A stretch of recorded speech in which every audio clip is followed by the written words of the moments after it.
السلام علیکم ناظرین، سلامتی ہو آپ پر جہاں بھی آپ ہوں۔ کیلنڈر پر آج دن میں تاریخ رہی 27 ربیع الاول، انگریزی تاریخ 24 اکتوبر ہے۔ اپنے میزبان راہی حجازی سے عالمی خبریں سنیے۔ طالبان نے لگایا امریکہ پر انسانی حقوق کی خلاف ورزی کا الزام، کہا خاموش نہیں بیٹھیں گے۔ طالبان حکومت نے امریکی ریاست ورجینیا میں مبینہ طور پر امریکی اہلکار کے ہاتھوں ایک افغان خاندان کے کئی افراد کے مار دیے جانے اور بعد میں بچ جانے والی معصوم بچی کو یرغمال بنائے جانے پر سخت افسوس اور تشویش کا اظہار کرتے ہوئے اس معاملے کو امریکی حکام کے ساتھ اٹھانے کا اعلان کیا ہے۔ افغان وزارت خارجہ کی جانب سے جاری کردہ ایک اعلامیے میں کہا گیا کہ باوثوق ذرائع سے معلوم ہوا ہے کہ امریکی ریاست ورجینیا میں امریکی بحری فوج کے ایک اہلکار کی فائرنگ کے نتیجے میں ایک افغان خاندان کے کئی افراد شہید ہو گئے۔ اب اس خاندان کی زندہ بچ جانے والی بچی کو رشتہ داروں سے دور کر کے یرغمال کر کے لے جایا گیا ہے۔ بیان میں مزید کہا گیا کہ افغان وزارت خارجہ اس واقعے پر گہری تشویش کا اظہار کرتی ہے اور اسے انسانی حقوق کی کھلی خلاف ورزی قرار دیتی ہے۔ اعلامیے کے مطابق افغان وزارت خارجہ جلد ہی اس بچی کے اپنے خاندان کو حوالگی کے لیے امریکی حکام کے ساتھ بات چیت کرے گی۔ ادھر ایک دوسری خبر میں طالبان نے کہا ہے کہ ان کی اسپیشل فورسز نے افغانستان کے دارالحکومت کابل اور دیگر علاقوں میں رات گئے چھاپوں کے دوران داعش کے 9 جنگجو ہلاک اور 2 کو گرفتار کیا ہے۔ وائس آف امریکہ کی رپورٹ کے مطابق ذبیح اللہ مجاہد کا کہنا تھا کہ خفیہ معلومات کی بنیاد پر سیکیورٹی فورسز نے داعش کے ایک اہم ٹھکانے پر رات کو چھاپا مارا۔ ذبیح اللہ مجاہد کا کہنا تھا کہ داعشی دہشت گردوں کے ساتھ ہونے والی ان جھڑپوں میں طالبان سیکیورٹی فورسز کا ایک اہلکار بھی گولیوں کا نشانہ بنا۔ ذبیح اللہ مجاہد کا یہ بھی کہنا تھا کہ کابل میں ہونے والے داعش کے 6 دہشت گردوں کا تعلق شہر میں ہونے والے حالیہ خودکش حملوں سے تھا، جن میں مدرسے اور مسجد میں ہونے والے حملے بھی شامل تھے۔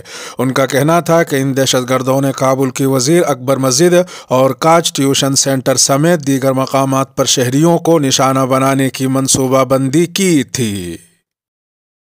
خاتون کا فحش لباس میں حیا سوز رقص، یونیورسٹی کو شوکاز نوٹس جاری۔ پشاور میں ہائر ایجوکیشن کمیشن اور خیبر میڈیکل یونیورسٹی نے نیشنل کالج آف سائنسز کو شوکاز نوٹس جاری کیے ہیں۔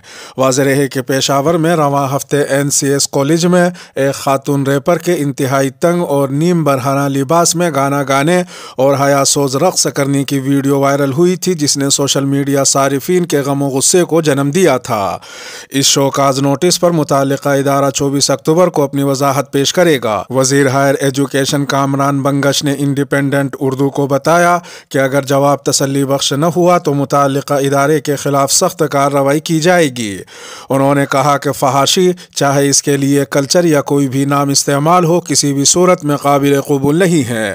انہوں نے مزید کہا کہ انسٹی ٹیوٹ کے SOPs میں واضح لکھا گیا ہے کہ وہ کن اصولوں اور ضوابط کی پاسداری کرے گا۔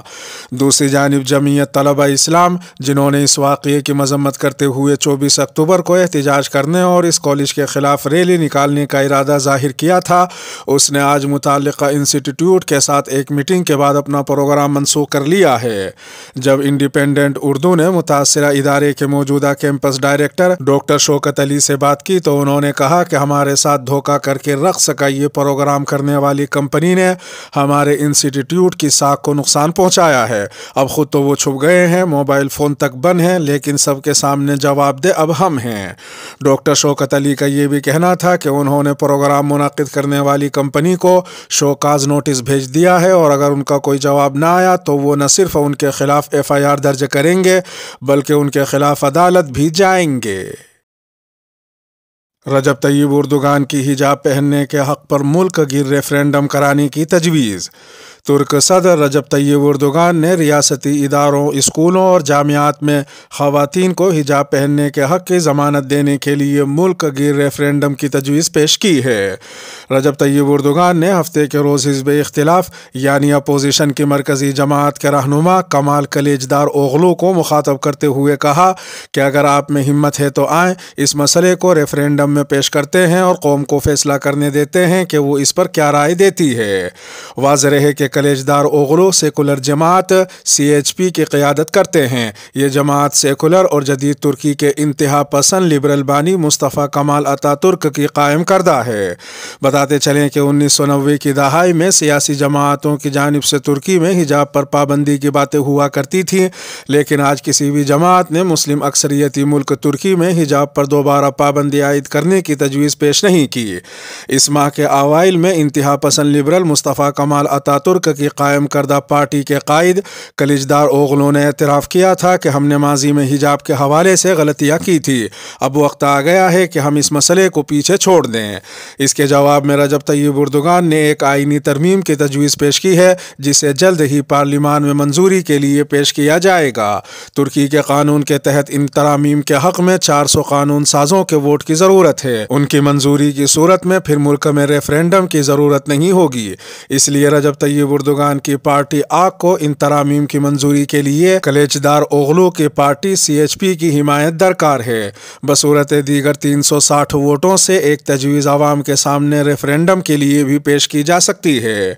ترک صدر رجب طیب اردوغان نے اسی کی جانب اشارہ کرتے ہوئے کہا کہ اگر یہ مسئلہ پارلیمان میں حل نہیں ہوتا تو ہم اسے عوام کے سامنے پیش کریں گے۔ ملک میں جاری فسادات اپنے آخری دنوں میں ہیں۔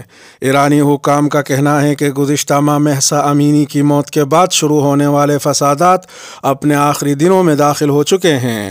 ایران کے سرکاری خبر رساں ادارے ارنا کے مطابق ایران کے نائب وزیر داخلہ ماجد میر احمدی کا ہفتے کو کہنا تھا کہ کچھ یونیورسٹیوں میں مختلف اجتماعات ہوتے ہیں جو ہر روز کم ہوتے جا رہے ہیں اور ہنگامے اپنے آخری ایام سے گزر رہے ہیں۔ انہوں نے مزید کہا کہ صوبوں میں صورتحال ٹھیک ہے اور وہ ہنگامے نہیں ہو رہے ہیں جو شہری علاقوں میں بدامنی کا سبب بنے۔ میر احمدی کا یہ بھی کہنا تھا کہ پاکستان اور افغانستان کی سرحد پر واقع جنوب مشرقی صوبہ سیستان بلوچستان میں حالات اب بھی خراب ہیں، لیکن انہوں نے الزام لگایا کہ وہاں تازہ تشدد کی وجہ مقامی سنی مسلم عالم کے جمعے کا اشتعال انگیز خطبہ تھا۔ میر احمدی نے دعویٰ کیا کہ جمعے کو مولوی عبدالحمید کا خطبہ جمعہ اشتعال انگیز تھا۔ اگر خطبے میں اشتعال انگیز جملے نہ ہوتے تو ہمیں زاہدان میں امن دکھائی دیتا۔ ادھر ایک دوسری خبر میں فرانس میں مسلم طلباء کو اسکول کینٹین میں سور کے گوشت بنے کھانے پیش کیے جا رہے ہیں اور بار بار مطالبے کے باوجود حلال کھانا فراہم نہیں کیا جا رہا ہے، جس کے باعث مسلم طلباء کو اسکول میں تمام وقت بھوکا رہنا پڑتا ہے، جس پر والدین کافی پریشان ہیں اور عدالت سے بھی رجوع کیا گیا تھا۔ عدالتی فیصلے کے باوجود کئی اسکولوں میں متبادل مینیو نہیں پیش کیا گیا ہے۔ مسلم اور یہودی والدین نے علاقائی انتظامیہ کو خطوط لکھے جس پر کچھ میئرز نے ماحولیاتی خدشات کے باعث خصوصی طور پر سبزی خور مینیو تجویز کیا، جس پر 94% والدین نے مچھلی یا بیف چکن کے مینیو کا انتخاب کیا۔ تاہم شدت پسند میئرز نے اس کی مخالفت کرتے ہوئے کہا کہ یہ عمل سیکولرزم کی مخالفت ہوگی۔ OIC مسلم اقلیتوں کے حقوق کا تحفظ یقینی بنائے۔ پاکستان کی وفاقی وزیر اطلاعات مریم اورنگزیب نے اسلامی تعاون تنظیم یعنی OIC پر زور دیا ہے کہ وہ عالمی سطح پر زیادہ فعال کردار ادا کرتے ہوئے شہری اور آئینی آزادیوں کی خلاف ورزیوں کے خلاف آواز اٹھا کر دنیا کے مختلف حصوں میں مسلم اقلیتوں کے حقوق کا تحفظ کرے۔ مریم اورنگزیب نے ہفتے کو استنبول میں OIC کے وزرائے اطلاعات کے 12ویں اجلاس سے خطاب کرتے ہوئے کہا کہ OIC کے تمام رکن ممالک کے لیے ضروری ہے کہ وہ مل کر دنیا بھر میں بڑھتے ہوئے اسلاموفوبیا کا مقابلہ کریں۔ مریم اورنگزیب نے مزید کہا کہ دنیا میں اسلاموفوبیا کا رجحان کم نہیں ہو رہا ہے، خاص طور پر ہمارے خطے جنوبی ایشیا میں جہاں نفرت انگیز بیانات اور مسلمانوں کے خلاف بڑھتے ہوئے نفرت انگیز جرائم تشویش کا باعث بنے ہوئے ہیں۔ مریم اورنگزیب کا یہ بھی کہنا تھا کہ ہماری کوششوں کے باوجود انڈیا میں ہجوم کے ہاتھوں مسلمانوں کا قتل، منصوبہ بندی سے رچائے گئے فرقہ وارانہ فسادات اور الیکٹرانک اور سوشل میڈیا میں مسلم اقلیت کی منفی عکاسی میں مسلسل اضافہ ہوا ہے۔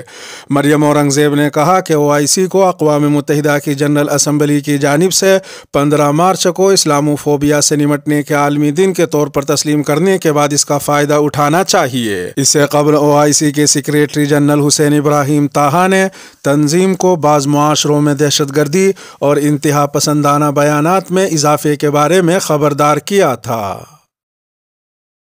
وزیر اعظم شہباز شریف سعودی عرب کے دورے پر۔ وزیر اعظم پاکستان شہباز شریف آج پیر کو سعودی عرب کے 2 روزہ دورے پر روانہ ہوں گے۔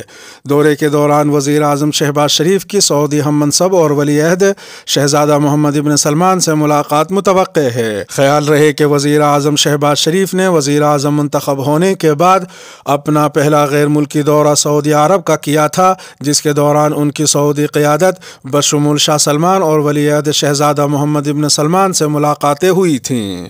ادھر ایک دوسری خبر میں چین کے صدر شی جن پنگ اتوار کو تاریخی طور پر ملک کے تیسری بار صدر بن گئے ہیں۔ شی جن پنگ نے کمیونسٹ پارٹی میں اپنے بعض قریب ترین اتحادیوں کو ترقی دی ہے، جس کے ساتھ ہی انہوں نے ماؤ زے کے بعد چین کے مضبوط ترین رہنما کی حیثیت سے اپنی پوزیشن مضبوط کر لی ہے۔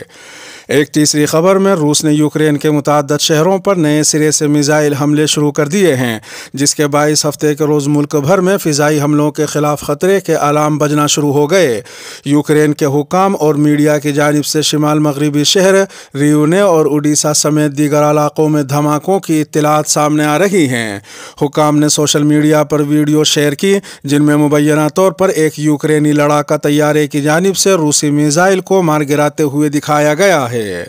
ادھر ایک چوتھی خبر میں بورس جانسن کے وزیر اعظم بننے کی دوڑ میں شامل ہونے کا فیصلہ ترک کرنے کے بعد اب انڈین نژاد رشی سناک ملک کے سربراہ بننے کے لیے تیار ہیں۔ واضح ہے کہ اگر وزیر اعظم بننے کی دوڑ میں شامل کنزرویٹو پارٹی کے دیگر امیدوار 100 ارکان کی حمایت حاصل کرنے میں ناکام رہتے ہیں تو رشی سناک کنزرویٹو جماعت کے سربراہ اور وزیر اعظم منتخب ہو جائیں گے۔ اس کے ساتھ ہی خبروں کا اختتام ہوا۔ سلامتی ہو آپ پر جہاں بھی آپ ہوں۔